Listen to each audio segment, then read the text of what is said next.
20,000 Leagues Under the Sea by Jules Verne. Second part, Chapter 18. The Devilfish. For some days the Nautilus kept veering away from the American coast. It obviously didn't want to frequent the waves of the Gulf of Mexico or the Caribbean Sea. Yet there was no shortage of water under its keel, since the average depth of these seas is 1,800 meters. But these waterways, strewn with islands and ploughed by steamers, probably didn't agree with Captain Nemo. On April 16 we raised Martinique and Guadeloupe from a distance of about 30 miles. For one instant I could see their lofty peaks. The Canadian was quite disheartened, having counted on putting his plans into execution in the Gulf, either by reaching shore or by pulling alongside one of the many boats plying a coastal trade from one island to another. An escape attempt would have been quite feasible, assuming Ned Land managed to seize the skiff without the captain's knowledge, but in mid-ocean it was unthinkable. The Canadian, Conseil, and I had a pretty long conversation on this subject. For 6 months we had been prisoners aboard the Nautilus. We had fared 17,000 leagues, and as Ned Land put it, there was no end in sight. So he made me a proposition I hadn't anticipated. We were to ask Captain Nemo this question straight out. Did the captain mean to keep us on board his vessel permanently?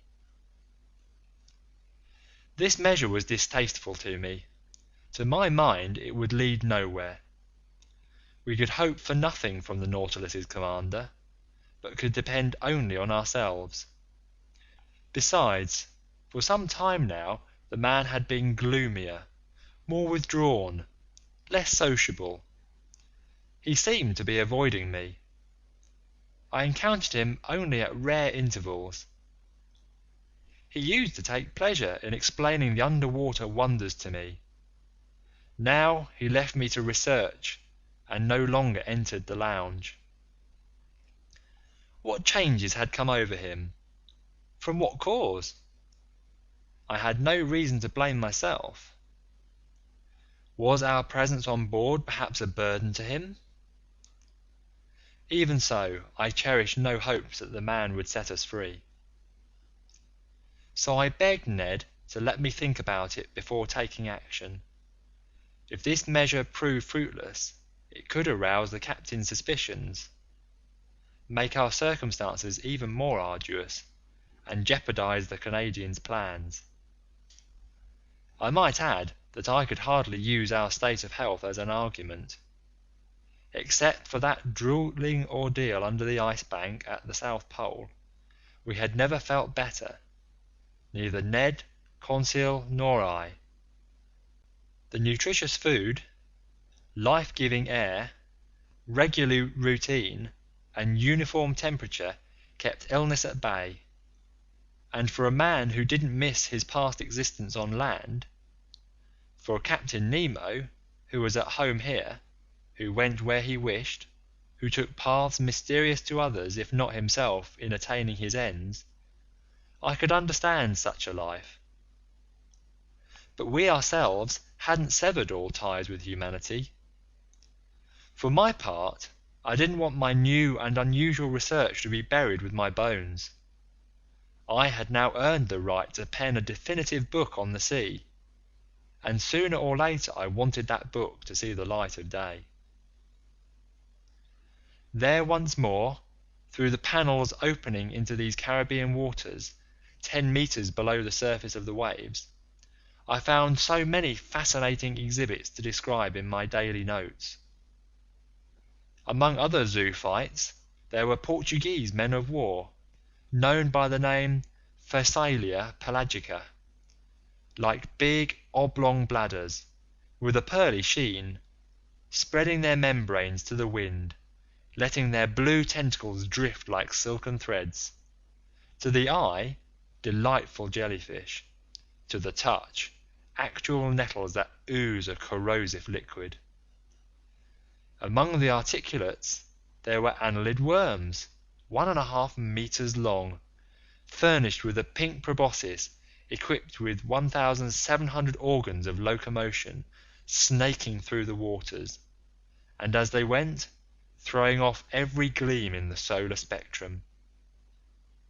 From the fish branch, there were manta rays, enormous cartilaginous fish 10 feet long and weighing 600 pounds.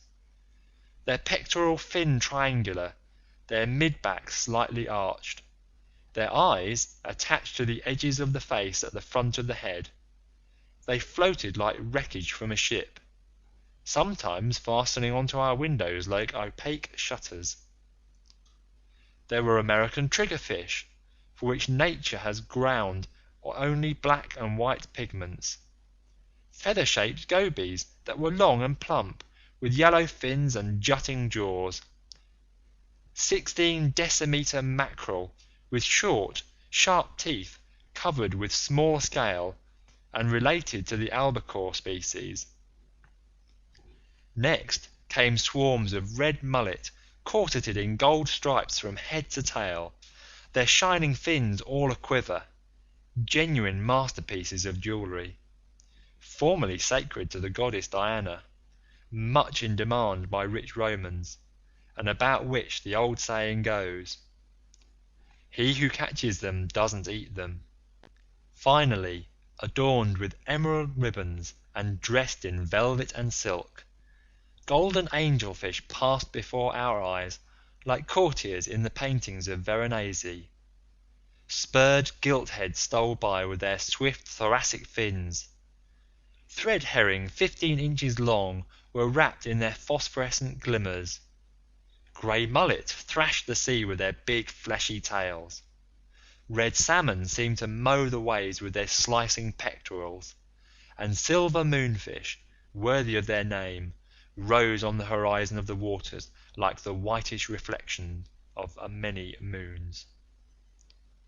How many other marvellous new specimens I still could have observed if, little by little, the Nautilus hadn't settled to the lower strata. Its slanting fins drew it to depths of 2,000 and 3,500 meters. There, animal life was represented by nothing more than sea lilies, starfish, delightful crinoids with bell-shaped heads like little chalices on straight stems, top-shell snails, blood-red tooth shells, and fissurella snails, a large species of coastal mollusk. By April 20, we had risen to an average level of 1,500 meters. The nearest land was the island group of the Bahamas, scattered like a batch of cobblestones over the surface of the water. There, high underwater cliffs reared up, straight walls made of craggy chunks arranged like big stone foundations, among which there gaped black caves so deep our electric rays couldn't light them to the far ends. These rocks were hung with huge weeds, immense sea tangle, gigantic fucus, a genuine trellis of water plants fit for a world of giants. In discussing these colossal plants, Conseil, Ned, and I were naturally led into mentioning the sea's gigantic animals. The former were obviously meant to feed the latter. However, through the windows of our almost motionless Nautilus, I could see nothing among these long filaments other than the chief articulates of the division Brachyura, long-legged spider crabs, violet crabs, and sponge crabs unique to the waters of the Caribbean. It was about 11 o'clock when Ned Land drew my attention to a fearsome commotion out in this huge seaweed. "Well," I said, "these are real devilfish caverns, and I wouldn't be surprised to see some of those monsters hereabouts." "What?" Conseil put in. Squid? Ordinary squid? From the class Cephalopoda? No, I said. Devilfish of large dimensions. But friend Land is no doubt mistaken, because I don't see a thing. That's regrettable, Conseil answered. I'd like to come face to face with one of those devilfish I've heard so much about, which can drag ships down into the depths. Those beasts go by the name of crake. Fake, more like it, the Canadian replied sarcastically. Krakens, Conseil shot back, finishing his word without wincing at his companion's witticism. Nobody will ever make me believe, Ned Land said, that such animals exist. Why not? Conseil replied. We sincerely believed in Master's narwhal. We were wrong, Conseil. No doubt, but there are others with no doubts who believe to this day. Probably, Conseil, but as for me, I'm bound and determined not to accept the existence of any such monster till I've dissected it with my own 2 hands. Yet, Conseil asked me, doesn't Master believe in gigantic devilfish? Yikes! Who in Hades ever believed in them? The Canadian exclaimed. Many people, Ned, my friend, I said. No fishermen, scientists, maybe. Pardon me, Ned, fishermen and scientists. Why, I to whom you speak, Conseil said, with the world's straightest face. I recall perfectly seeing a large boat dragged under the waves by the arms of a cephalopod. You saw that? The Canadian asked. Yes, Ned. With your own 2 eyes? With my own 2 eyes. Where, may I ask? In St. Malo, Conseil returned unflappably. In the harbour? Ned Land said sarcastically. No, in a church, Conseil replied. In a church? The Canadian exclaimed. Yes, Ned, my friend. It had a picture that portrayed the devilfish in question. Oh, good, Ned Land exclaimed with a burst of laughter. Mr. Conseil put one over on me. Actually, he's right, I said. I've heard about that picture, but the subject it portrays is taken from a legend, and you know how to rate legends in matters of natural history. Besides, when it's an issue of monsters, the human imagination always tends to run wild. People not only claimed these devilfish could drag ships under, but a certain Olaus Magnus tells of a cephalopod a mile long that looked more like an island than an animal. There's also the story of how the Bishop of Trondheim set up an altar one day on an immense rock. After he finished saying Mass, this rock started moving and went back into the sea. The rock was a devilfish. And that's everything we know? The Canadian asked. No, I replied. Another bishop, Pontoppidan of Bergen, also tells of a devilfish, so large a whole cavalry regiment could manoeuvre on it. They sure did go on, those old-time bishops, Ned Land said. Finally, the naturalists of antiquity mention some monsters with mouths as big as a gulf, which were too huge to get through the Straits of Gibraltar. Good work, men, the Canadian put in. But in all these stories, is there any truth? Conseil asked. None at all, my friends, at least in those that go beyond the bounds of credibility and fly off into fable or legend. Yet, for the imaginings of these storytellers, there had to be, if not a cause, at least an excuse. It can't be denied that some species of squid and other devilfish are quite large, though still smaller than cetaceans.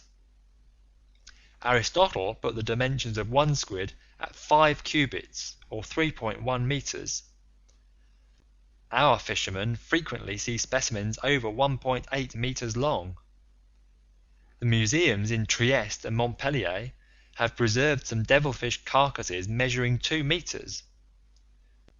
Besides, according to the calculations of naturalists, one of these animals, only 6 feet long, would have tentacles as long as 27, which is enough to make a fearsome monster. "Does anybody fish for them nowadays?" the Canadian asked. "If they don't fish for them, sailors at least sight them. A friend of mine, Captain Paul Boss of Le Havre, has often sworn to me that he encountered one of these monsters of colossal size in the seas of the East Indies. But the most astonishing event, which proves that these gigantic animals undeniably exist, took place a few years ago in 1861. "What event was that?" Ned Land asked. "Just this. In 1861, to the northeast of Tenerife, and fairly near the latitude where we are right now, the crew of the gunboat Alecto spotted a monstrous squid swimming in their waters. Commander Bouger approached the animal and attacked it with blows from harpoons and blasts from rifles, but without much success, because bullets and harpoons crossed its soft flesh as if it were semi-liquid jelly. After several fruitless attempts, the crew managed to slip a noose around the mollusk's body. The noose slid as far as the caudal fins and came to a halt. Then they tried to haul the monster on board, but its weight was so considerable that when they tugged on the rope, the animal parted company with its tail, and deprived of this adornment, it disappeared beneath the waters." "Finally, an actual event," Ned Land said. "An indisputable event, my gallant Ned. Accordingly, people have proposed naming this devil's fish Bouger's squid." "And how long was it?" the Canadian asked. "Didn't it measure about 6 meters?" said Conseil, who was stationed at the window and examining anew the crevices in the cliff. "Precisely," I replied. "Wasn't its head," Conseil went on, "crowned by 8 tentacles that quivered in the water like a nest of snakes?" "Precisely." "Weren't its eyes prominently placed and considerably enlarged?" "Yes, Conseil." "And wasn't its mouth a real parrot's beak, but of fearsome size?" "Correct, Conseil." "Well, with all due respect to master," Conseil replied serenely, "if this isn't Bouger's squid, it's at least one of his close relatives." I stared at Conseil. Ned Land rushed to the window. "What an awful animal!" he exclaimed. I stared in my turn, and couldn't keep back a movement of revulsion. Before my eyes there quivered a horrible monster worthy of a place amongst the most far-fetched teratological legends. It was a squid of colossal dimensions, fully 8 meters long. It was travelling backward with tremendous speed in the same direction as the Nautilus. It gazed with enormous staring eyes that were tinted sea green. Its 8 arms, or more accurately feet, were rooted in its head, which has earned these animals the name cephalopod. Its arms stretched a distance twice the length of its body, and were writhing like the serpentine hair of the Furies. You could plainly see its 250 suckers arranged over the inner sides of its tentacles and shaped like semi-ferric capsules. Sometimes these suckers fastened onto the lounge window by creating vacuums against it. The monster's mouth, a beak made of horn and shaped like that of a parrot, opened and closed vertically. Its tongue, also of horn substance and armed with several rows of sharp teeth, would flicker out from between these genuine shears. What a freak of nature! A bird's beak on a mollusk! Its body was spindle-shaped and swollen in the middle, a fleshy mass that must have weighed 20,000 to 25,000 kilograms. Its unstable colour would change with tremendous speed as the animal grew irritated, passing successively from bluish grey to reddish brown. What was irritating this mollusk? No doubt the presence of the Nautilus, even more fearsome than itself, and which it couldn't grip with its mandibles or the suckers on its arms. And yet what monsters these devilfish are! What vitality our Creator has given them! What vigour in their movements, thanks to their owning a triple heart! Sheer chance had placed us in the presence of this squid, and I didn't want to lose this opportunity to meticulously study such a cephalopod specimen. I overcame the horror that its appearance inspired in me, picked up a pencil and began to sketch it. "Perhaps this is the same as the Alectos," Conseil said. "Can't be," the Canadian replied, "because this one's complete, while the other lost its tail." "That doesn't necessarily follow," I said. "The arms and tails of these animals grow back through regeneration, and in 7 years the tail on Bouguer's squid has surely had time to sprout again."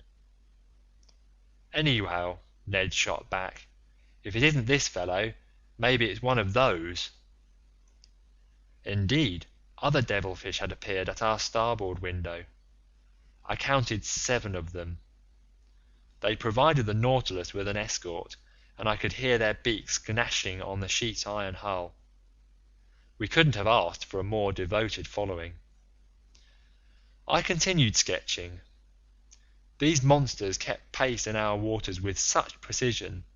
They seemed to be standing still, and I could have traced their outlines in miniature on the window, but we were moving at a moderate speed.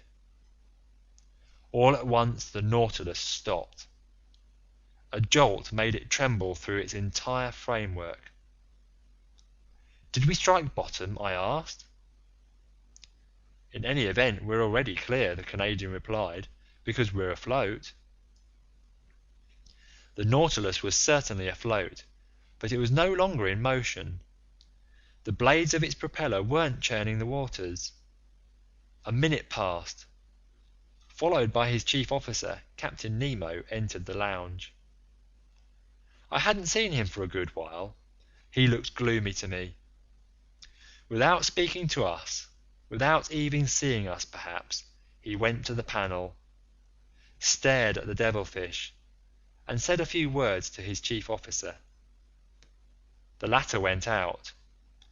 Soon the panels closed, the ceiling lit up. I went over to the captain. "An unusual assortment of devilfish," I told him, as carefree as a collector in front of an aquarium. "Correct, Mr. Naturalist," he answered me, "and we're going to fight them at close quarters." I gaped at the captain. I thought my hearing had gone bad. "At close quarters?" I repeated. "Yes, sir. Our propeller is jammed. I think the horn-covered mandibles of one of these squid are entangled in the blades. That's why we aren't moving." "And what are you going to do?" "Rise to the surface and slaughter the vermin." "A difficult undertaking." "Correct. Our electric bullets are ineffective against such soft flesh, where they don't meet enough resistance to go off. But we'll attack the beast with axes." "And harpoons, sir," the Canadian said, "if you don't turn down my help." "I accept it, Mr. Land." "We'll go with you," I said, and we followed Captain Nemo heading to the central companionway. There, some 10 men were standing by for the assault, armed with boarding axes. Conseil and I picked up 2 more axes. Ned Land seized a harpoon. By then the Nautilus had returned to the surface of the waves. Stationed on the top steps, one of the seamen undid the bolts of the hatch. But he had scarcely unscrewed the nut when the hatch flew up with tremendous violence. obviously pulled open by the suckers on a devilfish's arm. Instantly, one of those long arms glided like a snake into the opening, and 20 others were quivering above. With a sweep of the axe, Captain Nemo chopped off this fearsome tentacle, which slid writhing down the steps. Just as we were crowding each other to reach the platform, 2 more arms lashed the air, swooped on the seaman stationed in front of him, Captain Nemo, and carried the fellow away with irresistible violence. Captain Nemo gave a shout and leaped outside. We rushed after him. What a scene! Seized by the tentacle and glued to its suckers, the unfortunate man was swinging in the air at the mercy of this enormous appendage. He gasped, he choked, he yelled, "Help! Help!" These words, pronounced in French, left me deeply stunned. So, I had a fellow countryman on board, perhaps several. I'll hear this harrowing plea for the rest of my life. The poor fellow was done for. Who could tear him from such a powerful grip? Even so, Captain Nemo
"20,000 Leagues Under the Seas" by Jules Verne. Second part, Chapter 19. The Gulf Stream. This dreadful scene on April 20 none of us will ever be able to forget. I wrote it up in a state of intense excitement. Later I reviewed my narrative. I read it to Conseil and the Canadian. They found it accurate in detail but deficient in impact. To convey such sights, it would take the pen of our most famous poet, Victor Hugo, author of The Toilers of the Sea. As I said, Captain Nemo wept while staring at the waves. His grief was immense. This was the second companion he had lost since we had come aboard. And what a way to die! Smashed, strangled, crushed by the fearsome arms of a devilfish, ground between its iron mandibles. This friend would never rest with his companions in the placid waters of their coral cemetery. As for me, what had harrowed my heart in the thick of this struggle was the despairing yell given by this unfortunate man. Forgetting his regulation language, this poor Frenchman had reverted to speaking his own mother tongue, to fling out one supreme plea. Among the Nautilus's crew, allied body and soul with Captain Nemo, and likewise fleeing from human contact, I had found a fellow countryman. Was he the only representative of France in this mysterious alliance, obviously made up of individuals from different nationalities? This was just one more of those insoluble problems that kept welling up in my mind. Captain Nemo re-entered his stateroom, and I saw no more of him for a good while.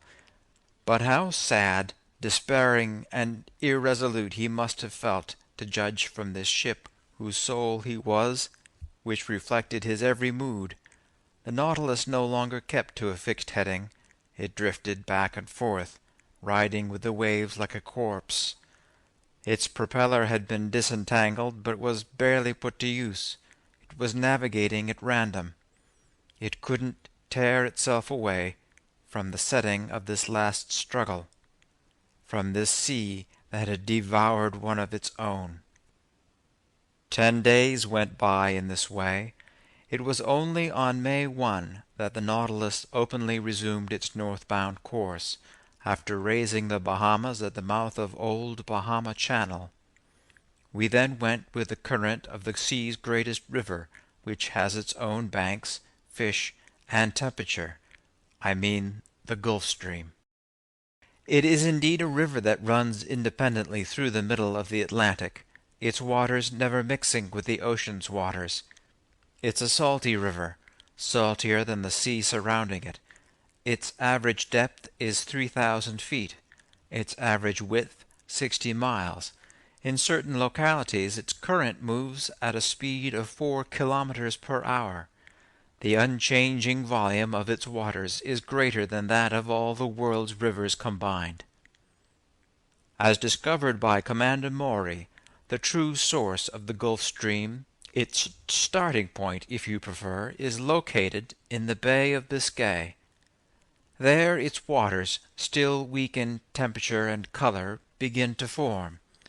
It goes down south, skirts equatorial Africa, warms its waves in the rays of the torrid zone, crosses the Atlantic, reaches Cape São Roque on the coast of Brazil, and forks into 2 branches, one going to the Caribbean Sea for further saturation with heat particles. Then, entrusted with restoring the balance between hot and cold temperatures, and with mixing tropical and northern waters, the Gulf Stream begins to play its stabilizing role. Attaining a white heat in the Gulf of Mexico, it heads north up the American coast, advances as far as Newfoundland, swerves away under the thrust of a cold current from the Davis Strait, and resumes its ocean course by going along a great circle of the earth on a rhumb line. It then divides into 2 arms near the 43rd parallel.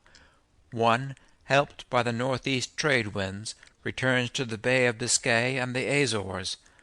The other washes the shores of Ireland and Norway with lukewarm water, goes beyond Spitzbergen where its temperature falls to 4 degrees centigrade, and fashions the open sea at the pole. It was on this oceanic river that the Nautilus was then navigating, leaving Old Bahama Channel, which is 14 leagues wide by 350 meters deep. The Gulf Stream moves at the rate of 8 kilometers per hour.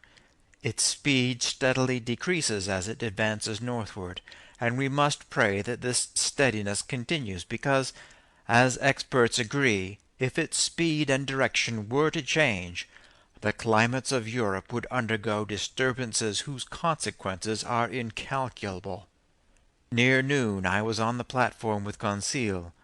I shared with him the relevant details on the Gulf Stream. When my explanation was over, I invited him to dip his hands into its current. Conseil did so, and he was quite astonished to experience no sensation of either hot or cold. "That comes," I told him, "from the water temperature of the Gulf Stream, which, as it leaves the Gulf of Mexico, is barely different from your blood temperature. This Gulf Stream is a huge heat generator that enables the coasts of Europe to be decked in eternal greenery, and if Commander Maury is correct, were one to harness the full warmth of this current, it would supply enough heat to keep molten a river of iron solder as big as the Amazon or the Missouri." Just then the Gulf Stream's speed was 2.25 meters per second. So distinct is its current from the surrounding sea, its confined waters stand out against the ocean, and operate on a different level from the colder waters. Murky as well, and very rich in saline material, their pure indigo contrasts with the green waves surrounding them. Moreover, their line of demarcation is so clear that abreast of the Carolinas, the Nautilus's spur cut the waves of the Gulf Stream while its propeller was still churning those belonging to the ocean. This current swept along with it a whole host of moving creatures. Argonauts, so common in the Mediterranean, voyaged here in schools of large numbers. Among cartilaginous fish, the most remarkable were rays whose ultra-slender tails made up nearly a third of the body, which was shaped like a huge diamond, 25 feet long. Then little 1-meter sharks, the head large, the snout short and rounded, the teeth sharp and arranged in several rows, the body seemingly covered with scales. Among bony fish I noted grizzled wrasse unique to these seas, deep-water gilthead whose iris has a fiery gleam, 1-meter croakers whose large mouths bristle with small teeth and which let out thin cries, black rudderfish like those I've already discussed, blue dorados accented with gold and silver, rainbow-hued parrotfish that can rival the loveliest tropical birds in coloring, banded blennies with triangular heads, bluish flounder without scales, toadfish covered with a crosswise yellow band in the shape of a Greek T, swarms of little freckled gobies stippled with brown spots, lungfish with silver heads and yellow tails, various specimens of salmon, mullet, with slim figures, and a softly glowing radiance that Leucippade dedicated to the memory of his wife,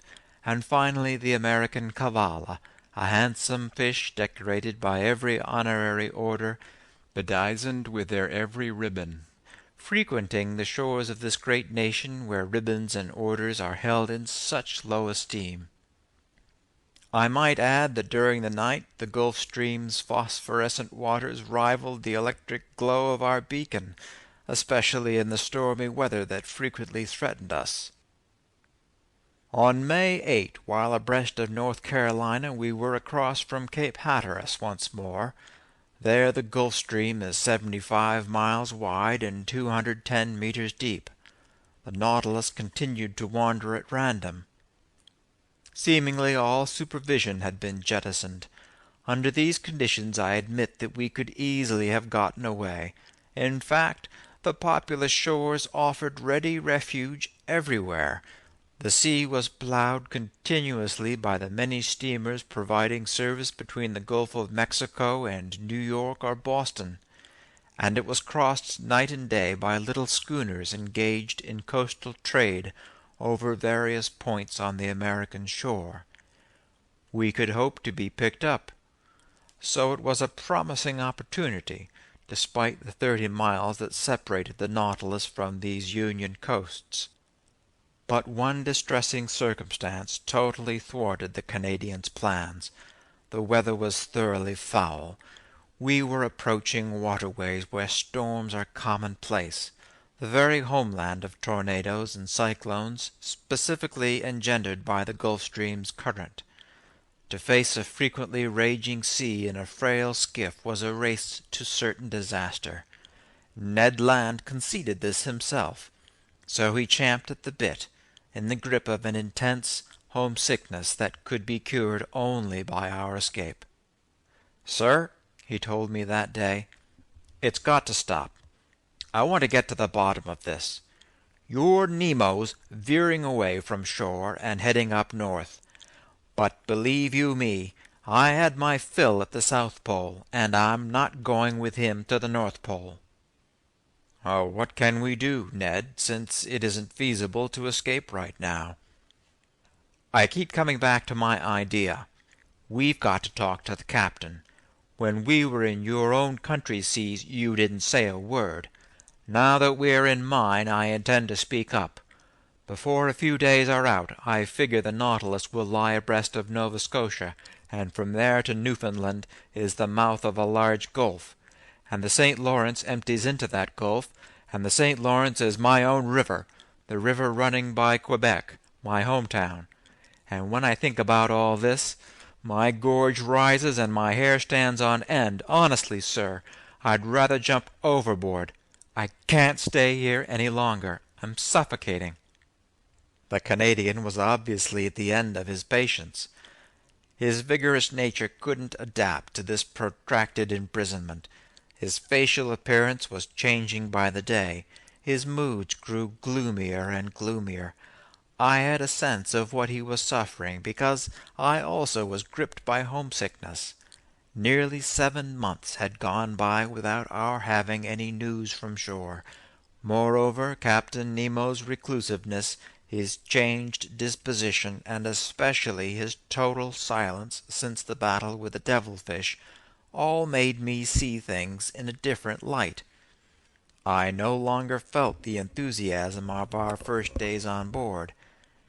You needed to be Flemish like Conseil to accept these circumstances, living in a habitat designed for cetaceans and other denizens of the deep. Truly, if that gallant lad had owned gills instead of lungs, I think he would have made an outstanding fish. "Well, sir," Ned Land went on, seeing that I hadn't replied. "Well, Ned, you want me to ask Captain Nemo what he intends to do with us?" "Yes, sir." "Even though he has already made that clear?" "Yes. I want it settled once and for all. Speak just for me, strictly on my behalf, if you want." "But I rarely encounter him. He positively avoids me." "All the more reason you should go look him up." "I'll confer with him, Ned." "When?" the Canadian asked insistently. "When I encounter him." "Professor Aronnax, would you like me to go find him myself?" "No, let me do it. Tomorrow." "Today," Ned Land said. "So be it. I'll see him today," I answered the Canadian, who, if he took action himself, would certainly have ruined everything. I was left to myself. His request granted, I decided to dispose of it immediately. I like things over and done with. I re-entered my stateroom. From there I could hear movements inside Captain Nemo's quarters. I couldn't pass up this chance for an encounter. I knocked on his door. I received no reply. I knocked again, then tried the knob. The door opened. I entered. The captain was there. He was bending over his work-table and hadn't heard me. Determined not to leave without questioning him, I drew closer. He looked up sharply with a frowning brow, and said in a pretty stern tone, "Oh, it's you. What do you want?" "To speak with you, Captain." "But I'm busy, sir. I'm at work. I give you the freedom to enjoy your privacy. Can't I have the same for myself?" This reception was less than encouraging, but I was determined to give as good as I got. "Sir," I said coolly, "I need to speak with you on a matter that simply can't wait." "Whatever could that be, sir?" he replied sarcastically. "Have you made some discovery that has escaped me? Has the sea yielded up some novel secret to you?" We were miles apart, but before I could reply he showed me a manuscript open on the table, and told me in a more serious tone, "Here, Professor Aronnax, is a manuscript written in several languages. It contains a summary of my research under the sea, and God willing it won't perish with me. Signed with my name, complete with my life story, this manuscript will be enclosed in a small unsinkable contrivance. The last surviving man on the Nautilus will throw this contrivance into the sea, and it will go wherever the waves carry it. The man's name, his life story, written by himself. So the secret of his existence might some day be unveiled?" But just then I saw this announcement only as a lead-in to my topic. "Captain," I replied, "I am all praise for this idea you are putting into effect. The fruits of your research must not be lost. But the methods you are using strike me as primitive. Who knows where the winds will take that contrivance, into whose hands it may fall? Can't you find something better? Can't you or one of your men—" "Never, sir," the captain said, swiftly interrupting me. "But my companions and I would be willing to safeguard this manuscript, and if you give us back our freedom—" "Your freedom!" Captain Nemo put in, standing up. "Yes, sir, and that's the subject on which I wanted to confer with you. For 7 months we've been aboard your vessel, and I ask you today, in the name of my companions as well as myself, if you intend to keep us here forever." "Professor Aronnax," Captain Nemo said, "I'll answer you today just as I did 7 months ago. Whoever boards the Nautilus must never leave it." "What you're inflicting on us is outright slavery." "Call it anything you like." "But every slave has the right to recover his freedom by any worthwhile available means." "Who has denied you that right?" Captain Nemo replied. "Did I ever try to bind you with your word of honor?" The captain stared at me, crossing his arms. "Sir," I told him, "to take up this subject a second time would be distasteful to both of us, so let's finish what we've started. I repeat, it isn't just for myself that I raise this issue. To me, research is a relief, a potent diversion, an enticement, a passion that can make me forget everything else.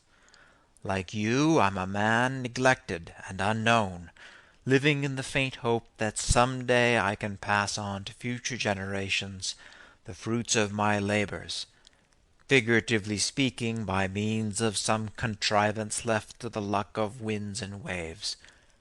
In short, I can admire you and comfortably go with you while playing a role I only partly understand, but I still catch glimpses of other aspects of your life that are surrounded by involvements and secrets that, alone on board, my companions and I can't share.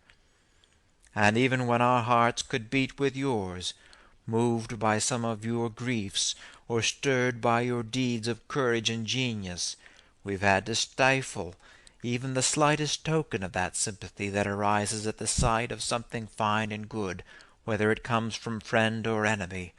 All right, then. It's this feeling of being alien to your deepest concerns that makes our situation unacceptable, impossible, even impossible for me, but especially for Ned Land. Every man, by virtue of his very humanity, deserves fair treatment. Have you considered how a love of freedom and hatred of slavery could lead to plans of vengeance in a temperament like the Canadian's? What he might think, attempt, endeavor—" I fell silent. Captain Nemo stood up. "Ned Land can think, attempt, or endeavor anything he wants. What difference is it to me? I didn't go looking for him. I don't keep him on board for my pleasure. As for you, Professor Aronnax, you're a man able to understand anything, even silence. I have nothing more to say to you. Let this first time you've come to discuss the subject also be the last, because the second time I won't even listen." I withdrew. From that day forward our position was very strained. I reported this conversation to my two companions. "Now we know," Ned said, "that we can't expect a thing from this man. The Nautilus is nearing Long Island. We'll escape, no matter what the weather." But the skies became more and more threatening. There were conspicuous signs of a hurricane on the way. The atmosphere was turning white and milky. Slender sheaves of cirrus clouds were followed on the horizon by layers of nimbocumulus. Other low clouds fled swiftly. The sea grew towering, inflated by long swells. Every bird had disappeared except a few petrels, friends of the storms. The barometer fell significantly, indicating a tremendous tension in the surrounding haze. The mixture in our storm glass decomposed under the influence of the electricity charging the air. A struggle of the elements was approaching. The storm burst during the daytime of May 13, just as the Nautilus was cruising abreast of Long Island, a few miles from the Narrows to upper New York Bay. I'm able to describe this struggle of the elements because Captain Nemo didn't flee into the ocean depths. Instead, from some inexplicable whim, he decided to brave it out on the surface. The wind was blowing from the southwest, initially a stiff breeze, in other words, with a speed of 15 meters per second, which built to 25 meters near 3 o'clock in the afternoon. This is the figure for major storms. Unshaken by these squalls, Captain Nemo stationed himself on the platform. He was lashed around the waist to withstand the monstrous breakers foaming over the deck. I hoisted and attached myself to the same place, dividing my wonderment between the storm and this incomparable man who faced it head-on.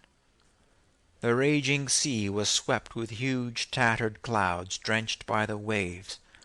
I saw no more of the small intervening billows that form in the troughs of the big crests, just long soot-colored undulations with crests so compact they didn't foam. They kept growing taller. They were spurring each other on, the Nautilus sometimes lying on its side, sometimes standing on end like a mast, rolled and pitched frightfully. Near 5 o'clock a torrential rain fell, but it lulled neither wind nor sea. The hurricane was unleashed at a speed of 45 meters per second, hence almost 40 leagues per hour. Under these conditions houses topple, roof tiles puncture doors, iron railings snap in two, and 24-pounder cannons relocate. And yet in the midst of this turmoil the Nautilus lived up to that saying of an expert engineer, "A well-constructed hull can defy any sea." This submersible was no resisting rock that waves could demolish. It was a steel spindle, obediently in motion, without rigging or masting, and able to brave their fury with impunity. Meanwhile I was carefully examining these unleashed breakers. They measured up to 15 meters in height, over a length of 150 to 175 meters, and the speed of their propagation, half that of the wind, was 15 meters per second. Their volume and power increased with the depth of the waters. I then understood the role played by these waves, which trap air in their flanks and release it in the depths of the sea where its oxygen brings life. Their utmost pressure, it has been calculated, can build to 3,000 kilograms on every square foot of surface they strike. It was such waves in the Hebrides that repositioned a stone block weighing 84,000 pounds. It was their relatives in the tidal wave on December 23, 1854, that toppled part of the Japanese city of Tokyo, then went that same day at 700 kilometers per hour to break on the beaches of America. After nightfall the storm grew in intensity. As in the 1860 cyclone on Reunion Island, the barometer fell to 710 millimeters. At the close of day, I saw a big ship passing on the horizon.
"20,000 Leagues Under the Seas" by Jules Verne.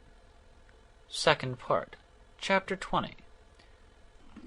In latitude 47 degrees 24 minutes, and longitude 17 degrees 28 minutes. In the aftermath of this storm, we were thrown back to the east. Away went any hope of escaping to the landing places of New York or the St. Lawrence. In despair, poor Ned went into seclusion like Captain Nemo.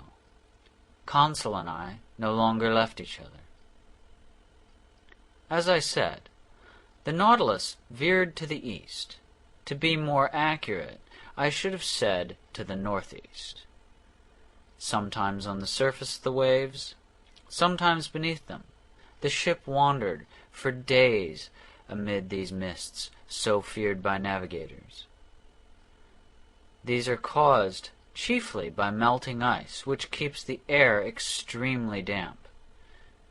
How many ships have perished in these waterways as they tried to get directions from the hazy lights on the coast? How many casualties have been caused by these opaque mists? How many collisions have occurred with these reefs, where the breaking surf is covered by the noise of the wind? How many vessels have rammed each other, despite their running lights, despite the warnings given by their boatswain's pipes and the alarm bells? So the floor of this sea had the appearance of a battlefield, where every ship defeated by the ocean lay still, some already old and encrusted, others newer and reflecting our beacon light on their ironwork and copper undersides. Among these vessels, how many went down with all hands, with their crews and hosts of immigrants? At these trouble spots so prominent in the statistics, Cape Race, St. Paul Island, the Strait of Belle Isle, the St. Lawrence Estuary, and in only a few years how many victims have been furnished to the obituary notices by the Royal Mail, Inman, and Montreal lines, by vessels named the Solway, the Isis, the Parramatta, the Hungarian, the Canadian, the Anglo-Saxon, the Humboldt, and the United States, all run aground, by the Arctic and the Lionesses, sunk in collisions, by the President, the Pacific, and the city of Glasgow, lost for unknown reasons in the midst of their gloomy rubble. The Nautilus navigated, as if it were passing the dead in review. By May 15th, we were off the southern tip of the Great Banks of Newfoundland. These banks are the result of marine sedimentation, an extensive accumulation of organic waste brought either from the equator by the Gulf Stream's current or from the North Pole by the countercurrent of cold water that skirts the American coast. Here, too, erratically drifting chunks collect from the ice breakup. Here, a huge boneyard forms from fish, mollusks, and zoophytes dying over it by the billions. The sea is of no great depth at the Great Banks, a few hundred fathoms at best. But to the south there is a deep, suddenly occurring depression, a 3,000-meter pit. Here the Gulf Stream widens. Its waters come to full blossom. It loses its speed and temperature, but turns into a sea.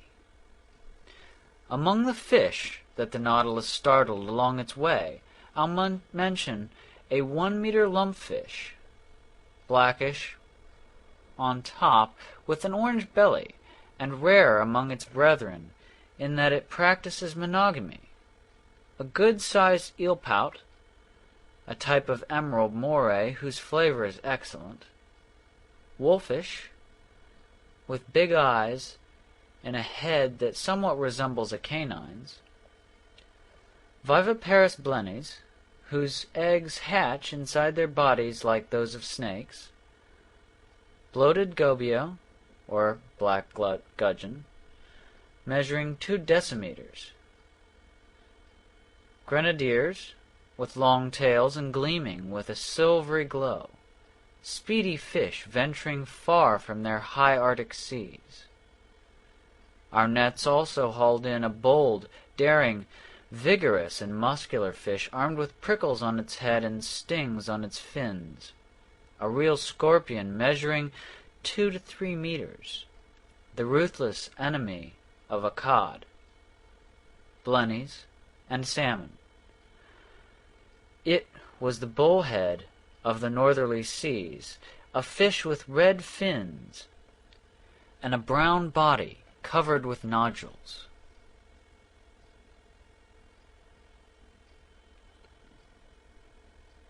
The Nautilus's fishermen had some trouble getting a grip on this animal, which, thanks to the formation of its gill covers, can protect its respiratory organs from any parching contact with air and can live out of water for a good while. And I'll mention, for the record, some little banded blennies that follow ships into the northernmost seas, sharp-snouted carp exclusive to the North Atlantic, scorpion fish, and lastly, the goad family, chiefly the cod species, which I detected in their waters of choice over these inexhaustible Grand Banks. Because Newfoundland is simply an underwater peak, you could call these cod mountain fish.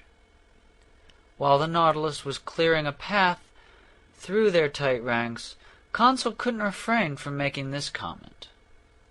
"Mercy, look at these cod," he said. "Why, I thought cod were flat, like dab or sole." "Innocent boy," I exclaimed. "Cod are only flat at the grocery store when they're cut open and spread out on display. But in the water they're like mullet, spindle-shaped and perfectly built for speed." "I can easily believe, master," Conseil replied. "But what crowds of them! What swarms!" "Bah, my friend, there'd be many more without their enemies, scorpion fish and human beings. Do you know how many eggs have been counted in a single female?" "I'll go all out," Conseil replied. 500,000. 11 million, my friend. 11 million. I refuse to accept that until I count them myself. So count them, Conseil. But it would be less work to believe me. Besides, Frenchmen, Englishmen, Americans, Danes, and Norwegians catch these cod by the thousands. They're eaten in prodigious quantities, and without the astounding fertility of these fish, the seas would soon be depopulated of them. Accordingly, in England and America alone, 5,000 ships manned by 75,000 seamen go after cod. Each ship brings back an average catch of 4,400 fish, making 22 million off the coast of Norway. The total is the same. "Fine," Conseil replied. "I'll take the master's word for it. I won't count them." "Count what?" "Those 11 million eggs."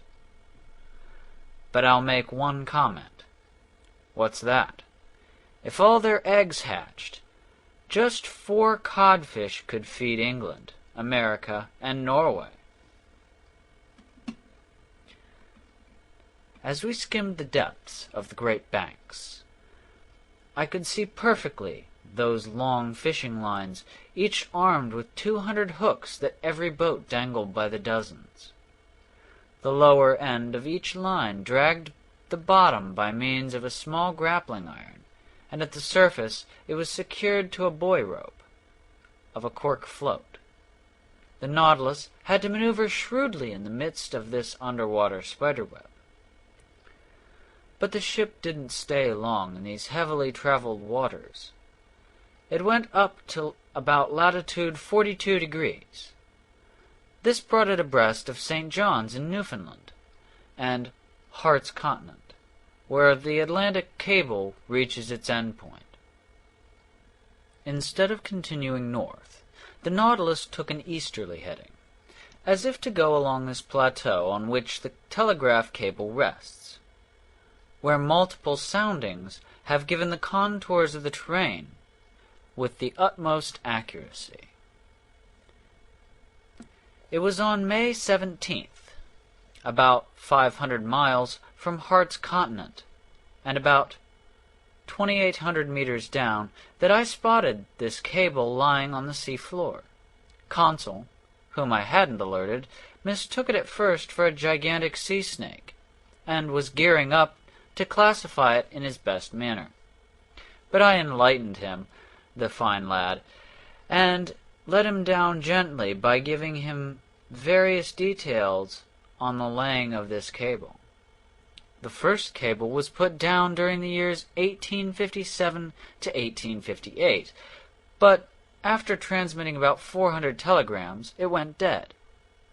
In 1863, engineers built a new cable that measured 3,400 kilometers, weighing 4,500 metric tons, and was shipped aboard the Great Eastern. This attempt also failed. Now then, On May 25th, while submerged to a depth of 3,836 meters, the Nautilus lay in precisely the locality where this second cable suffered the rupture that ruined the undertaking. It happened 638 miles from the coast of Ireland. At around 2 o'clock in the morning, all contact with Europe broke off. The electricians on board decided to cut the cable before fishing it up. And by 11 o'clock that evening, they had retrieved the damaged part. They repaired the joint and its splice. Then the cable was resubmerged. But a few days later, it snapped again and couldn't be recovered from the ocean depths. The Americans refused to give up. The daring Cypress Field, who had risked his whole fortune to promote this undertaking, called for a new bond issue. It sold out immediately. Another cable was put down under better conditions. Its sheaves of conducting wire were insulated with a gutta percha covering, which was protected by a padding of textile material enclosed in a metal sheath. The Great Eastern put back to sea on July 13, 1866. The operations proceeded apace. Yet there was one hitch. As they gradually unrolled this third cable, the electricians observed on several occasions that someone had recently driven nails into it, trying to damage its core. Captain Anderson, his officers, and the engineers put their heads together, then posted a warning that if the culprit were detected, he would be thrown overboard without a trial. After that, these villainous attempts were not repeated. By July 23rd, the Great Eastern was lying no further than 800 kilometers from Newfoundland when it received telegraphed news from Ireland of an armistice signed between Prussia and Austria after the Battle of Sadova. Through the mists, on the 27th, it sighted the port of Heart's Content. The undertakings had ended happily, and in its first dispatch, young America addressed old Europe with these wise words so rarely understood: "Glory to God in the highest, and peace on earth to men of good will." I didn't expect to find this electric cable in mint condition, as it looked on leaving its place of manufacture. The long snake was covered with seashell rubble and bristling with foraminifera. A crust of caked gravel protected it from any mollusks that might bore into it. It rested serenely, sheltered from the sea's motions, under a pressure favorable to the transmission of what electric spark that goes from America to Europe in 32/100ths of a second. This cable will no doubt last indefinitely, because, as observers note, its gutta percha casing is improved by a stay in salt water.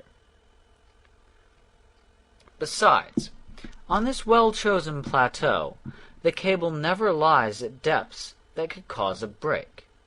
The Nautilus followed it to its lowest reaches, located 4,431 meters down, and even there it rested without any stress or strain.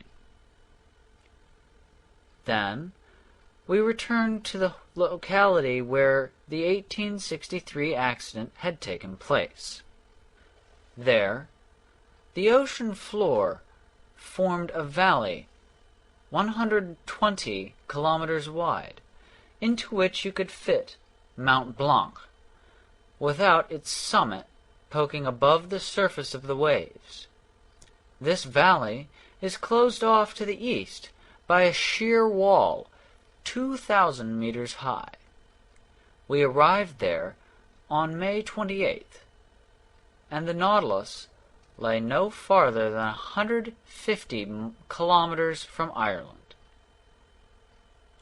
Would Captain Nemo head up north and beach us on the British Isles? No. Much to my surprise, he went back down south and returned to European seas.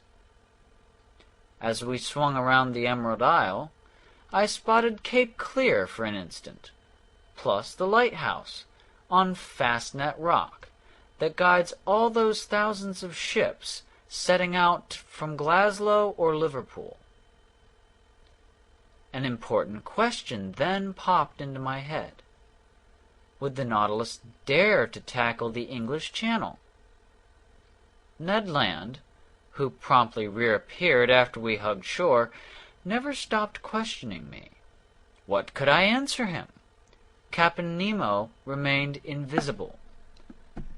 After giving the Canadian a glimpse of American shores, was he about to show me the coast of France? But the Nautilus kept gravitating southward. On May 30th, in sight of Land's End, it passed between the lowermost tip of England and the Scilly Islands, which it left behind to starboard. If it was going to enter the English Channel, it clearly needed to head east. It did not. All day long, on May 31st, the Nautilus swept around the sea in a series of circles that had me deeply puzzled. It seemed to be searching for a locality that it had some trouble finding. At noon, Captain Nemo himself came to take our bearings. He didn't address a word to me. He looked gloomier than ever. What was filling him with such sadness? Was it our proximity to these European shores? Was he reliving his memories of that country he had left behind? If so, what did he feel? Remorse or regret? For a good while these thoughts occupied my mind, and I had a hunch that fate would soon give away the captain's secrets. The next day, June 1st, the Nautilus kept to the same tack. It was obviously trying to locate some precise spot in the ocean. Just as on the day before, Captain Nemo came to take the altitude of the sun. The sea was smooth, the skies clear. 8 miles to the east, a big steamship was visible on the horizon line. No flag was flapping from the gaff of its fore and aft sail, and I couldn't tell its nationality. A few minutes before the sun passed its zenith, Captain Nemo raised his sextant and took his sights with the utmost precision. The absolute calm of the waves facilitated this operation.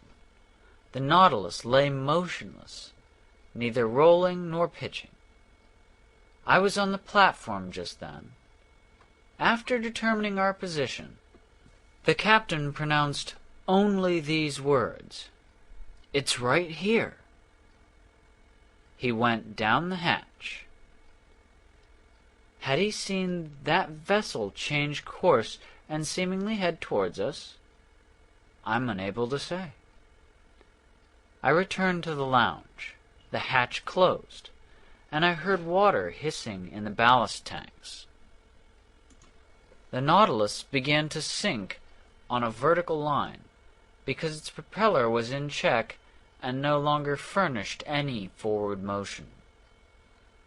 Some minutes later, it stopped at a depth of 833 meters and came to rest on the seafloor.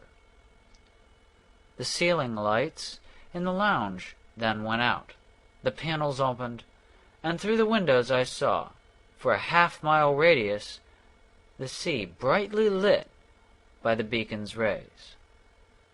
I looked to port and saw nothing but the immenseness of these tranquil waters.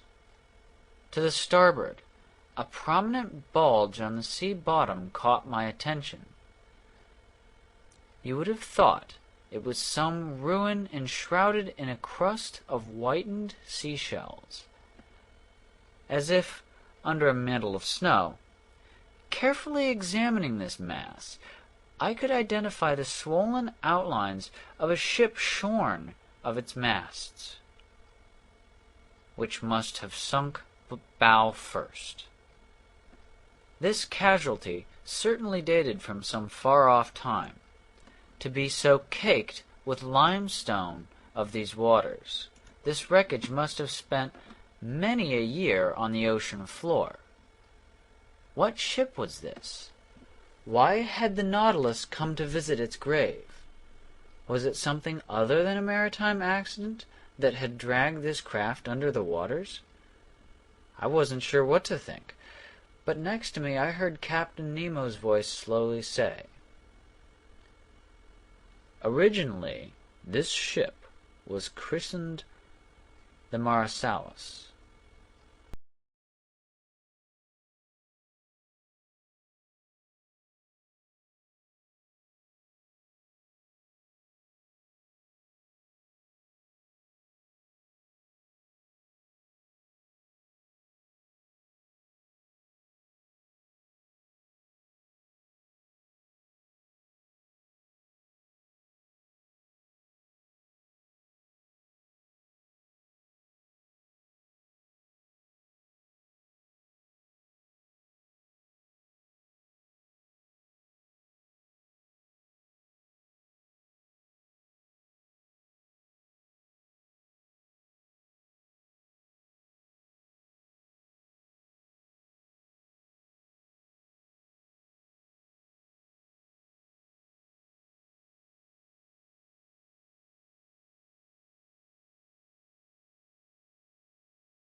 "20,000 Leagues Under the Seas" by Jules Verne.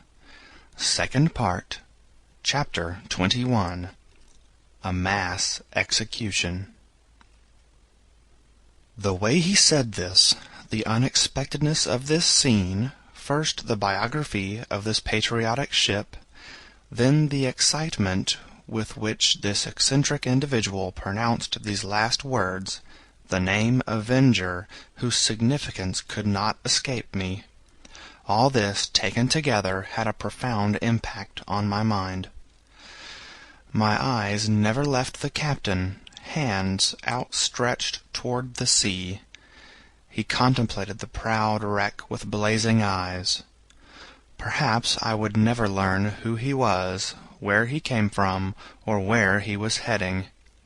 But more and more I could see a distinction between the man and the scientist. It was no ordinary misanthropy that kept Captain Nemo and his companions sequestered inside the Nautilus's plating, but a hate so monstrous or so sublime that the passing years could never weaken it. Did this hate also hunger for vengeance? Time would soon tell. Meanwhile, the Nautilus rose slowly to the surface of the sea, and I watched the Avenger's murky shape disappearing little by little. Soon a gentle rolling told me that we were afloat in the open air. Just then a hollow explosion was audible. I looked at the captain. The captain did not stir. "Captain?" I said. He didn't reply. I left him and climbed onto the platform. Conseil and the Canadian were already there. "What caused that explosion?" I asked. "A cannon going off," Ned Land replied. I stared in the direction of the ship I had spotted. It was heading toward the Nautilus, and you could tell it had put on steam. 6 miles separated it from us. "What sort of craft is it, Ned?" "From its rigging and its low masts," the Canadian replied, "I bet it's a warship. Here's hoping it pulls up and sinks this damned Nautilus." "Ned, my friend," Conseil replied, "what harm could it do the Nautilus? Will it attack us under the waves? Will it cannonade us at the bottom of the sea?" "Tell me, Ned," I asked, "can you make out the nationality of that craft?" Creasing his brow, lowering his lids, and puckering the corners of his eyes, the Canadian focused the full power of his gaze on the ship for a short while. "No, sir," he replied. "I can't make out what nation it's from. It's flying no flag. But I'll swear it's a warship, because there's a long pennant streaming from the peak of its mainmast." For a quarter of an hour we continued to watch the craft bearing down on us. But it was inconceivable to me that it had discovered the Nautilus at such a distance, still less that it knew what this underwater machine really was. Soon the Canadian announced that the craft was a big battleship, a double-decker ironclad complete with ram. Dark, dense smoke burst from its 2 funnels. Its furled sails merged with the lines of its yardarms. The gaff of its fore and aft sail flew no flag. Its distance still kept us from distinguishing the colors of its pennant, which was fluttering like a thin ribbon. It was coming on fast. If Captain Nemo let it approach, a chance for salvation might be available to us. "Sir," Ned Land told me, "if that boat gets within a mile of us, I'm jumping overboard, and I suggest you follow suit." I didn't reply to the Canadian's proposition, but kept watching the ship, which was looming larger on the horizon. Whether it was English, French, American, or Russian, it would surely welcome us aboard if we could just get to it. "Master may recall," Conseil then said, "that we have some experience with swimming. He can rely on me to tow him to that vessel, if he's agreeable to going with our friend Ned." Before I could reply, white smoke streamed from the battleship's bow.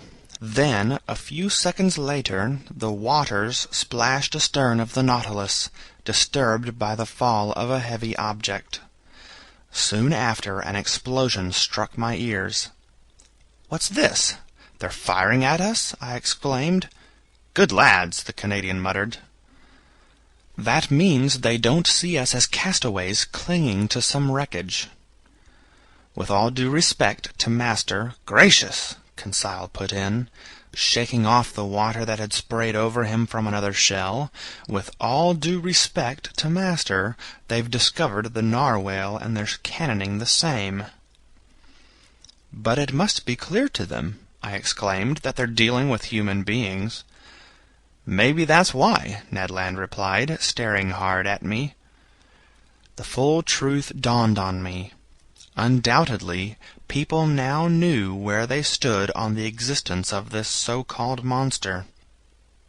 Undoubtedly, the latter's encounter with the Abraham Lincoln, when the Canadian hit it with his harpoon, had led Commander Farragut to recognize the narwhal as actually an underwater boat, more dangerous than any unearthly cetacean.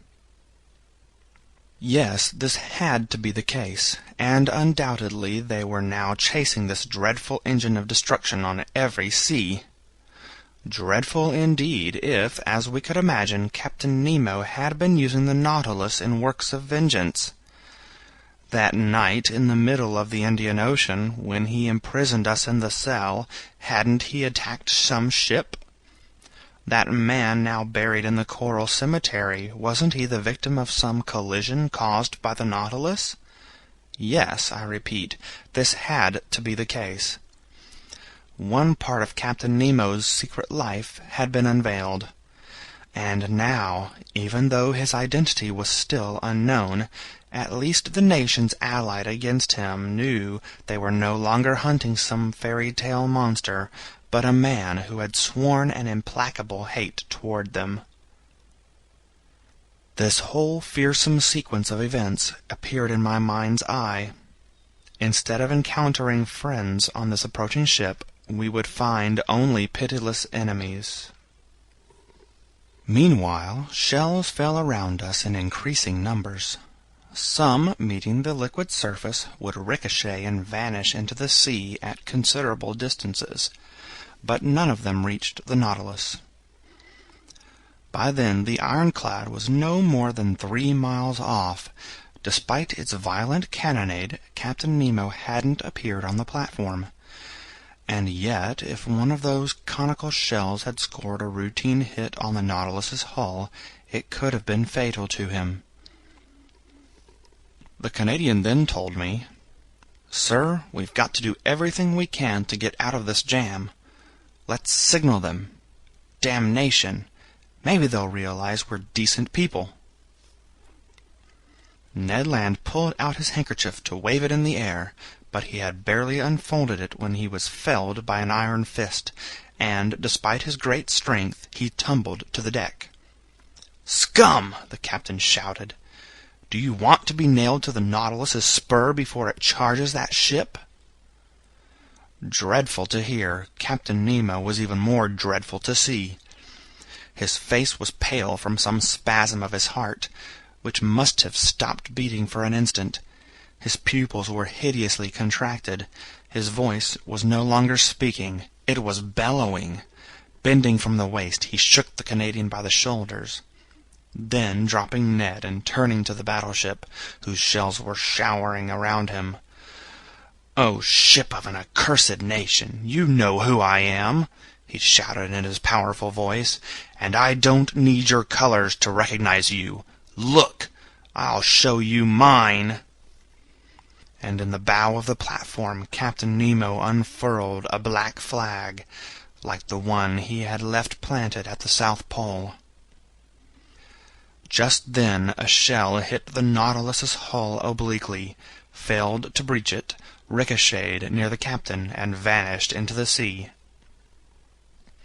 Captain Nemo shrugged his shoulders. Then, addressing me, "Go below," he told me in a curt tone. "You and your companions go below." "Sir," I exclaimed, "are you going to attack this ship?" "Sir, I'm going to sink it." "You wouldn't." "I will," Captain Nemo replied icily. "You're ill-advised to pass judgment on me, sir. Fate has shown you what you weren't meant to see. The attack has come. Our reply will be dreadful. Get back inside." "From what country is that ship?" "You don't know? Fine, so much the better. At least its nationality will remain a secret to you. Go below." The Canadian, Conseil, and I could only obey. Some 15 of the Nautilus's seamen surrounded their captain and stared with a feeling of implacable hate at the ship bearing down on them. You could feel the same spirit of vengeance enkindling their every soul. I went below just as another projectile scraped the Nautilus's hull, and I heard the captain exclaim, "Shoot, you demented vessel! Shower your futile shells! You won't escape the Nautilus's spur! But this isn't the place where you'll perish. I don't want your wreckage mingling with that of the Avenger." I repaired to my stateroom. The captain and his chief officer stayed on the platform. The propeller was set in motion. The Nautilus swiftly retreated, putting us outside the range of the vessel's shells. But the chase continued, and Captain Nemo was content to keep his distance. Near 4 o'clock in the afternoon, unable to control the impatience and uneasiness devouring me, I went back to the central companionway. The hatch was open. I ventured onto the platform. The captain was still strolling there, his steps agitated. He stared at the ship, which stayed to his leeward 5 or 6 miles off. He was circling it like a wild beast, drawing it eastward, letting it chase after him, yet he didn't attack. Was he, perhaps, still undecided? I tried to intervene one last time, but I had barely queried Captain Nemo when the latter silenced me. "I'm the law. I'm the tribunal. I'm the oppressed, and there are my oppressors. Thanks to them, I've witnessed the destruction of everything I loved, cherished, and venerated: homeland, wife, children, father, and mother. There lies everything I hate. Not another word out of you." I took a last look at the battleship, which was putting on steam. Then I rejoined Ned and Conseil. "We'll escape," I exclaimed. "Good," Ned put in. "Where's that ship from?" "I've no idea, but wherever it's from, it will sink before nightfall. In any event, it's better to perish with it than be accomplices in some act of revenge whose merits we can't gauge." "That's my feeling," Ned Land replied coolly. "Let's wait for nightfall." Night fell. A profound silence reigned on board. The compass indicated that the Nautilus hadn't changed direction. I could hear the beat of its propeller, churning the waves with steady speed. Staying on the surface of the water, it rolled gently, sometimes to one side, sometimes to the other. My companions and I had decided to escape as soon as the vessel came close enough for us to be heard, or seen, because the moon would wax full in 3 days and was shining brightly. Once we were aboard that ship, if we couldn't ward off the blow that threatened it, at least we could do everything that circumstances permitted. Several times I thought the Nautilus was about to attack, but it was content to let its adversary approach, and then it would quickly resume its retreating ways. Part of the night passed without incident. We kept watch for an opportunity to take action. We talked little, being too keyed up. Ned Land was all for jumping overboard. I forced him to wait.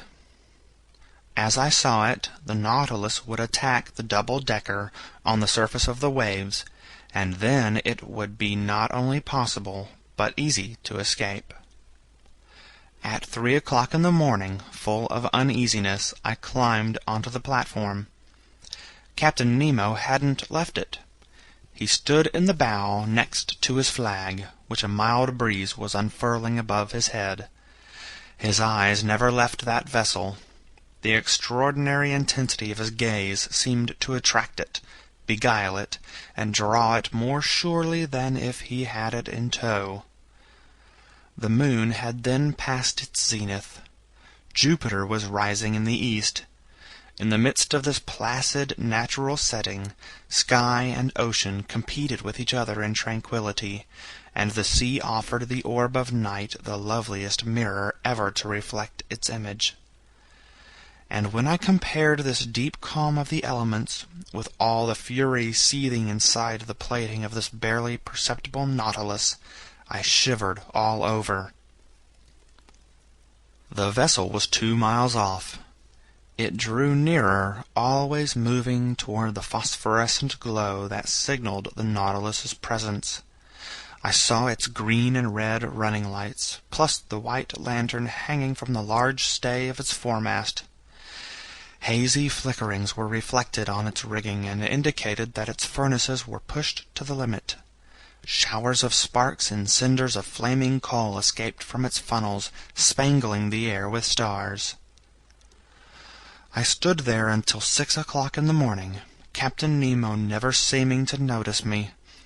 The vessel lay 1.5 miles off, and with the first glimmers of daylight it resumed its cannonade. The time couldn't be far away when the Nautilus would attack its adversary, and my companions and I would leave forever this man I dared not judge. I was about to go below to alert them, when the chief officer climbed onto the platform. Several seamen were with him. Captain Nemo didn't see them or didn't want to see them. They carried out certain procedures that, on the Nautilus, you could call clearing the decks for action. They were quite simple. The man-ropes that formed a handrail around the platform were lowered. Likewise, the pilot-house and the beacon housing were withdrawn into the hull until they lay exactly flush with it.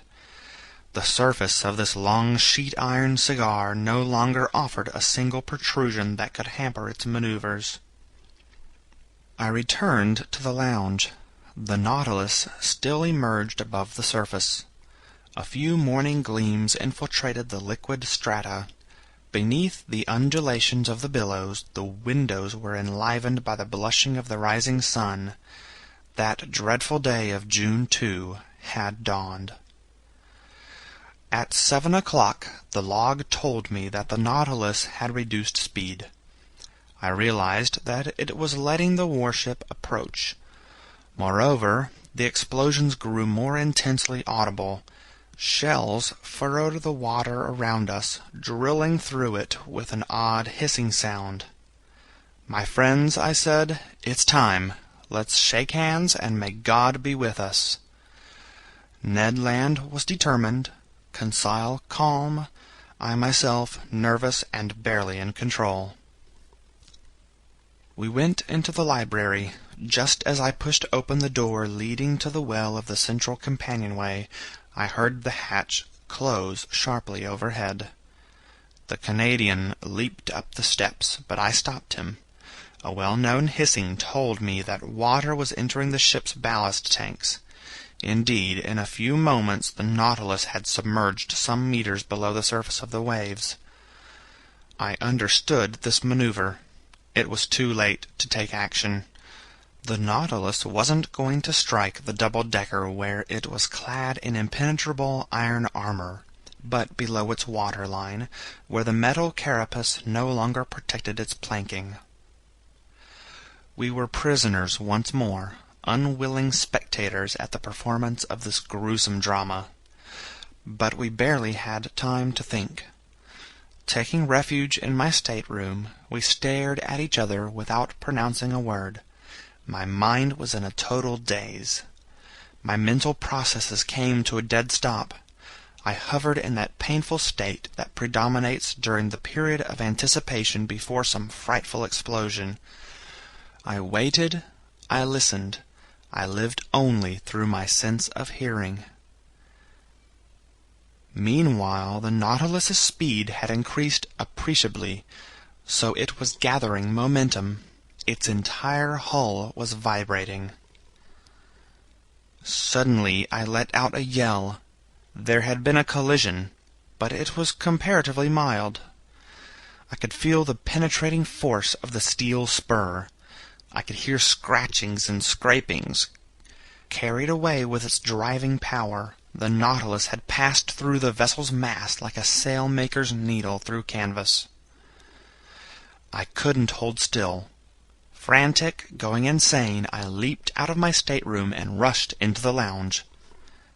Captain Nemo was there. Mute, gloomy, implacable, he was staring through the port panel. An enormous mass was sinking beneath the waters, and the Nautilus, missing none of its death throes, was descending into the depths with it. 10 meters away, I could see it.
"20,000 Leagues Under the Seas" by Jules Verne. Second Part, Chapter 22. The Last Words of Captain Nemo. The panels closed over this frightful view, but the lights didn't go on in the lounge. Inside the Nautilus all was gloom and silence. It left this place of devastation with prodigious speed, 100 feet beneath the waters. Where was it going? North or south? Where would the man flee after this horrible act of revenge? I re-entered my stateroom, where Ned and Conseil were waiting silently. Captain Nemo filled me with insurmountable horror. Whatever he had once suffered at the hands of humanity, he had no right to mete out such punishment. He had made me, if not an accomplice, at least an eyewitness to his vengeance. Even this was intolerable. At 11 o'clock, the electric lights came back on. I went into the lounge. It was deserted. I consulted the various instruments. The Nautilus was fleeing northward at a speed of 25 miles per hour, sometimes on the surface of the sea, sometimes 30 feet beneath it. After our position had been marked on the chart, I saw that we were passing into the mouth of the English Channel, that our heading would take us to the northernmost seas with incomparable speed. I could barely glimpse the swift passing of long-nosed sharks, hammerhead sharks, spotted dogfish that frequent these waters, big eagle rays, swarms of seahorse looking like knights on a chessboard, eels quivering like fireworks serpents, armies of crab that fled obliquely by crossing their pincers over their carapaces, finally schools of porpoise that held contests of speed with the Nautilus. but by this point observing, studying, and classifying were out of the question. By evening we had cleared 200 leagues up the Atlantic. Shadows gathered and gloom overran the sea until the moon came up. I repaired to my stateroom. I couldn't sleep. I was assaulted by nightmares. That horrible scene of destruction kept repeating in my mind's eye. From that day forward, who knows where the Nautilus took us in the North Atlantic basin, always at incalculable speed, always amid the high Arctic mists. Did it call at the capes of Spitzbergen or the shores of Novaya Zemlya? Did it visit such uncharted seas as the White Sea, the Kara Sea, the Gulf of Ob, the Lyakov Islands, or those unknown beaches on the Siberian coast? I'm unable to say. I lost track of the passing hours. Time was in abeyance on the ship's clocks. As happens in the polar regions, it seemed that night and day no longer followed their normal sequence. I felt myself being drawn into that strange domain where the overwrought imagination of Edgar Allan Poe was at home. Like his fabled Arthur Gordon Pym, I expected any moment to see that shrouded human figure very far larger in its proportions than any dweller among men, thrown across the cataract that protects the outskirts of the pole. I estimate, but perhaps I'm mistaken, that the Nautilus's haphazard course continued for 15 or 20 days, and I'm not sure how long this would have gone on without the catastrophe that ended our voyage. As for Captain Nemo, he was no longer in the picture. As for his chief officer, the same applied. Not one crewman was visible for a single instant. The Nautilus cruised beneath the waters almost continuously. When it rose briefly to the surface to renew our air, the hatches opened and closed as if automated. No more positions were reported on the world map. I didn't know where we were. I'll also mention that the Canadian, at the end of his strength and patience, made no further appearances. Conseil couldn't coax a single word out of him, and feared that, in a fit of delirium while under the sway of a ghastly homesickness, Ned would kill himself. So he kept a devoted watch on his friend every instant. You can appreciate that under these conditions our situation had become untenable. One morning, whose date I am unable to specify, I was slumbering near the first hours of daylight, a painful, sickly slumber. Waking up, I saw Ned Land leaning over me, and I heard him tell me in a low voice, "We're going to escape." I sat up. "When?" I asked. "Tonight. There doesn't seem to be any supervision left on the Nautilus. You'd think a total daze was reigning on board. Will you be ready, sir?" "Yes. Where are we?" "In sight of land. I saw it through the mists just this morning, 20 miles to the east." "What land is it?" "I've no idea. But whatever it is, there we'll take refuge." "Yes, Ned, we'll escape tonight, even if the sea swallows us up." "The sea's rough, the wind's blowing hard, but a 20-mile run in the Nautilus's nimble longboat doesn't scare me. Unknown to the crew, I've stowed some food and flasks of water inside." "I'm with you." "What's more," the Canadian added, "if they catch me, I'll defend myself. I'll fight to the death." "Then we'll die together, Ned, my friend." My mind was made up. The Canadian left me. I went out on the platform, where I could barely stand upright against the jolts of the billows. The skies were threatening, but land lay inside those dense mists, and we had to escape. Not a single day or even a single hour could we afford to lose. I returned to the lounge, dreading yet desiring an encounter with Captain Nemo, wanting yet not wanting to see him. What would I say to him? How could I hide the involuntary horror he inspired in me? No. It was best not to meet him face to face, best to try and forget him. And yet... How long that day seemed, the last I would spend aboard the Nautilus. I was left to myself. Ned Land and Conseil avoided speaking to me, afraid they would give themselves away. At 6 o'clock I ate supper, but I had no appetite. Despite my revulsion, I forced it down, wanting to keep my strength up. At 6:30 Ned Land entered my stateroom. He told me, "We won't see each other again before we go. At 10 o'clock the moon won't be up yet.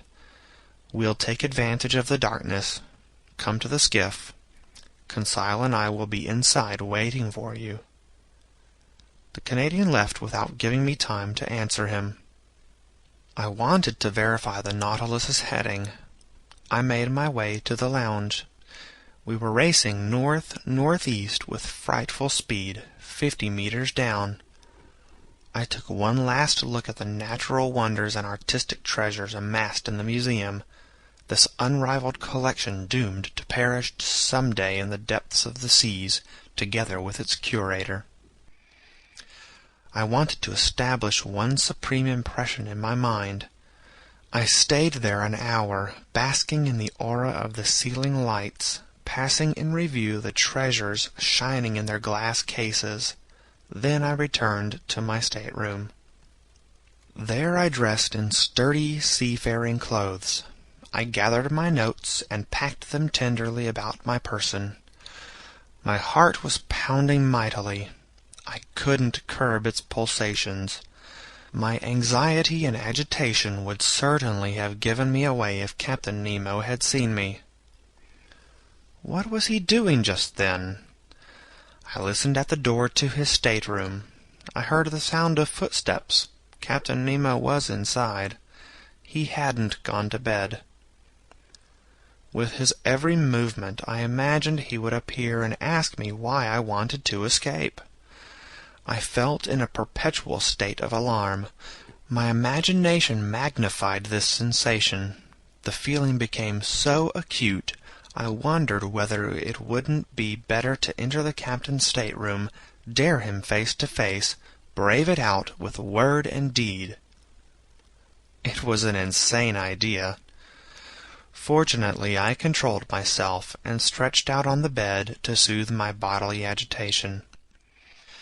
My nerves calmed a little, but with my brain so aroused, I did a swift review of my whole existence aboard the Nautilus.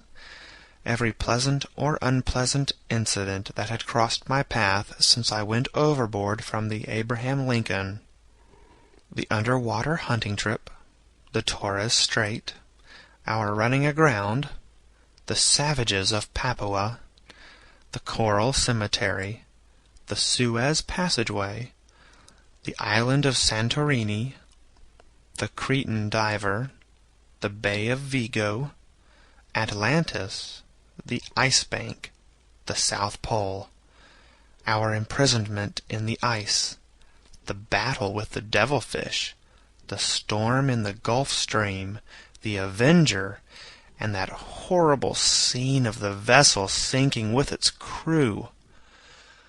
All these events passed before my eyes like backdrops unrolling upstage in a theater. In this strange setting, Captain Nemo then grew fantastically. His features were accentuated, taking on superhuman proportions. He was no longer my equal. He was the man of the waters, the spirit of the seas. By then it was 9:30. I held my head in both hands to keep it from bursting. I closed my eyes. I no longer wanted to think. A half hour still to wait. A half-hour of nightmares that could drive me insane. Just then I heard indistinct chords from the organ, melancholy harmonies from some undefinable hymn. Actual pleadings from a soul trying to sever its earthly ties. I listened with all my senses at once, barely breathing, immersed like Captain Nemo in this musical trance that was drawing him beyond the bounds of this world. Then a sudden thought terrified me. Captain Nemo had left his stateroom. He was in the same lounge I had to cross in order to escape. There I would encounter him one last time. He would see me, perhaps speak to me. One gesture from him could obliterate me, a single word shackle me to his vessel. Even so, 10 o'clock was about to strike. It was time to leave my stateroom and rejoin my companions. I dared not hesitate, even if Captain Nemo stood before me. I opened the door cautiously, but as it swung on its hinges it seemed to make a frightful noise. This noise existed perhaps only in my imagination. I crept forward through the Nautilus's dark gangways, pausing after each step to curb the pounding of my heart. I arrived at the corner door of the lounge. I opened it gently. The lounge was plunged in profound darkness. Chords from the organ were reverberating faintly. Captain Nemo was there. He didn't see me. Even in broad daylight I doubt that he would have noticed me, so completely was he immersed in his trance. I inched over the carpet, avoiding the tiniest bump whose noise might give me away. It took me 5 minutes to reach the door at the far end which led into the library. I was about to open it when a gasp from Captain Nemo nailed me to the spot. I realized that he was standing up. I even got a glimpse of him because some rays of light from the library had filtered into the lounge. He was coming toward me, arms crossed, silent, not walking, but gliding like a ghost. His chest was heaving, swelling with sobs, and I heard him murmur these words, the last of his to reach my ears. "Oh, Almighty God! Enough! Enough!" Was it a vow of repentance that had just escaped from this man's conscience? Frantic, I rushed into the library. I climbed the central companionway, and going along the upper gangway, I arrived at the skiff. I went through the opening that had already given access to my 2 companions. "Let's go! Let's go!" I exclaimed. "Right away," the Canadian replied. First, Ned Land closed and bolted the opening cut into the Nautilus's sheet iron using the monkey wrench he had with him. After likewise closing the opening in the skiff, the Canadian began to unscrew the nuts still bolting us to the underwater boat. Suddenly, a noise from the ship's interior became audible. Voices were answering each other hurriedly. What was it? Had they spotted our escape? I felt Ned Land sliding a dagger into my hand. "Yes," I muttered, "we know how to die." The Canadian paused in his work. But one word, 20 times repeated, one dreadful word told me the reason for the agitation spreading aboard the Nautilus. We weren't the cause of the crew's concern. "Maelstrom! Maelstrom!" they were shouting. The Maelstrom!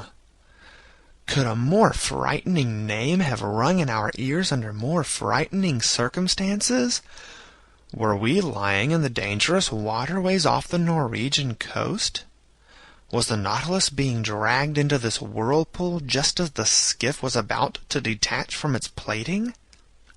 As you know, at the turn of the tide, the waters confined between the Faroe and Lofoten Islands rush out with irresistible violence. They form a vortex from which no ship has ever been able to escape. Monstrous waves race together from every point of the horizon. They form a whirlpool aptly called the ocean's navel, whose attracting power extends a distance of 15 kilometers. It can suck down not only ships but whales and even polar bears from the northernmost regions. This was where the Nautilus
20,000 Leagues Under the Sea by Jules Verne.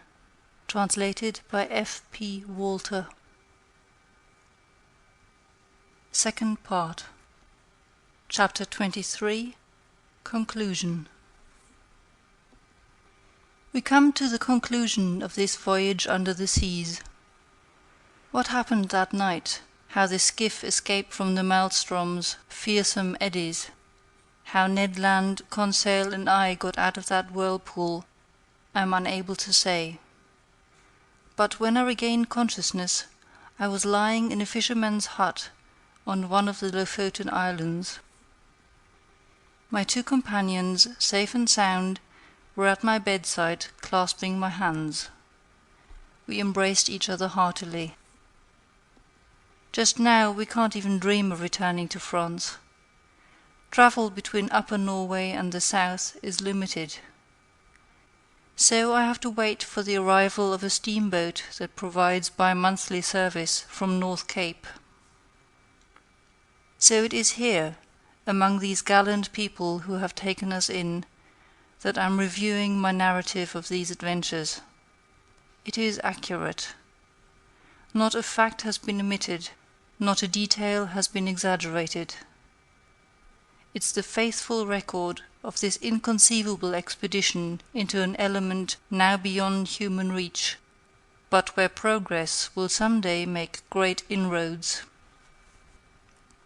Will anyone believe me? I don't know. Ultimately, it's unimportant. What I can now assert is that I've earned the right to speak of these seas, beneath which in less than 10 months I have cleared 20,000 leagues in this underwater tour of the world that has shown me so many wonders across the Pacific, the Indian Ocean, the Red Sea, the Mediterranean, the Atlantic, the southernmost and northernmost seas. But what happened to the Nautilus? Did it withstand the maelstrom's clutches? Is Captain Nemo alive? Is he still under the ocean, pursuing his frightful program of revenge, or did he stop after that latest mass execution?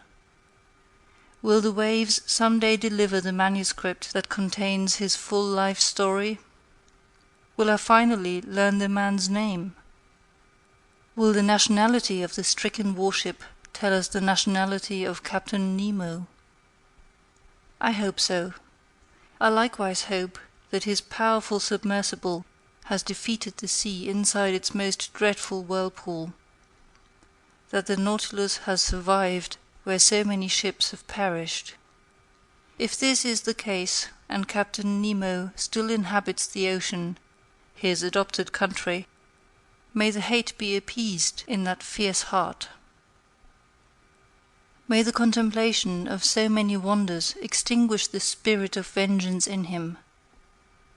May the executioner pass away, and the scientist continue his peaceful exploration of the seas.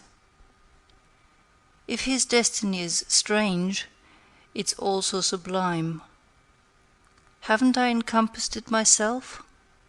Didn't I lead 10 months of this otherworldly existence? Thus to that question asked 6,000